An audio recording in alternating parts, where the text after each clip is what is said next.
All right, let's tackle a huge challenge facing leaders everywhere right now. I'm talking about AI. How do you cut through all that noise, all that hype, and actually get real, measurable business outcomes? Well, we're going to explore a super pragmatic strategy that does just that. It bridges the gap from a cool idea to a real, tangible result. I mean, this quote really frames the whole conversation, doesn't it? AI is not some magic button you can just press to solve all your problems. The real value, that only shows up when you start treating it like a core business capability. And that means it needs trust, it needs governance, and it has to be integrated into how you actually work. So, this is the big question, right? The one that's probably keeping a lot of execs up at night. You invest in the tech, you run all these proofs of concept, but then what? Why do so many of these promising AI initiatives just die in the lab? Well, to figure that out, we're going to look at the strategy and the track record of a leader who's made a career out of solving this exact problem. Okay, let's get into it. The framework we're digging into today comes from Axel Douchin. Now, what's really interesting is his background. He's served as an interim CIO, CDO, and CTO. That gives him this incredible, unique vantage point because he's the one who steps in to guide these huge global companies through these really complex, high-stakes changes. And look, this isn't just theory. We're not talking about something from a textbook. This is a strategy forged from over 20 years of hands-on, in-the-trenches experience, leading these massive programs all over the world. Think about it. Navigating tricky regulations, messy post-merger integrations, all of it. What's so powerful about that is the combined perspective.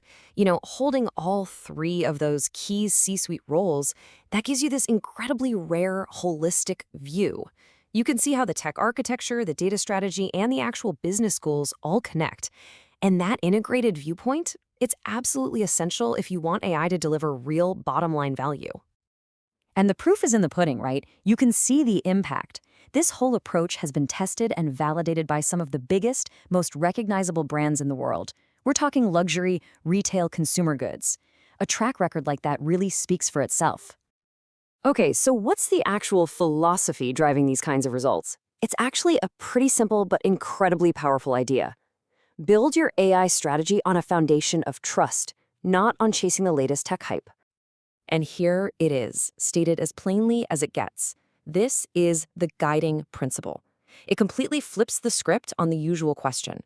Instead of asking, hey, what can this cool new AI model do? You start by asking, what's the actual business problem we need to solve? And is AI even the right tool for the job? So this philosophy breaks down into a really clear three-step framework. First up, you have to start with a clear, business-driven use case. Don't talk about tech, talk about the problem. Improving a forecast, personalizing an experience, whatever it is. Second, you've got to be honest about your data readiness. AI is only as good as the data you feed it. Is your data clean? Is it accessible? Is it reliable? And third, and this is huge, you have to embed governance from day one. It cannot be an afterthought. Trust and security have to be baked in from the very beginning. Now, holding this whole framework up is a really critical concept called data as a product. And this is a massive cultural shift. It means you stop treating your data like operational exhaust fumes, just something that comes out the back. Instead, you start managing it like a core product, with clear owners, with quality standards, and designed specifically to help you make better decisions. This slide just lays out the difference so clearly. On one side, you've got the hype-driven approach. It's chaos, right? It's just chasing the newest tech, POCs that go nowhere, no ownership. It's a mess. But on the other side, you have the value-driven approach. It solves real problems, it's integrated, it's governed, it's built on a solid data strategy. This is literally the difference between messy experiments and real, actual transformation. Okay, so that's the theory, that's the blueprint, but let's see how it actually works in the real world. We're going to look at a couple of case studies to see this whole framework in action. First up, a global Swiss luxury group. And their challenge was fascinating. It wasn't about replacing human creativity with AI, it was about enhancing it. The question was, how could they use data to give their creative teams better tools to make smarter, more precise decisions? And here's the key. The solution was organizational, not just technical. It was about creating these autonomous squads that blended tech people with business people.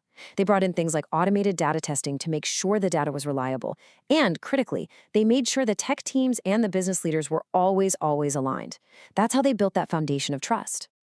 So what was the result? Well, it wasn't just another dashboard nobody looks at. It was a proprietary AI product that actually used visual and historical data to help guide product selection. It was plugged right into a core workflow, and it proved that AI can absolutely be a tool to augment creativity, not get in its way.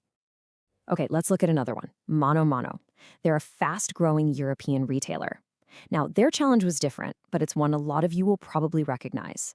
They had all these different data projects happening, but they were all fragmented, all stuck in their own silos. It was impossible to build a single, unified engine for growth. And again, the solution was deeply organizational. It wasn't about buying more tech. It was about restructuring the teams. They embedded data squads right inside the business units. They launched a self-service data platform so people could get their own answers.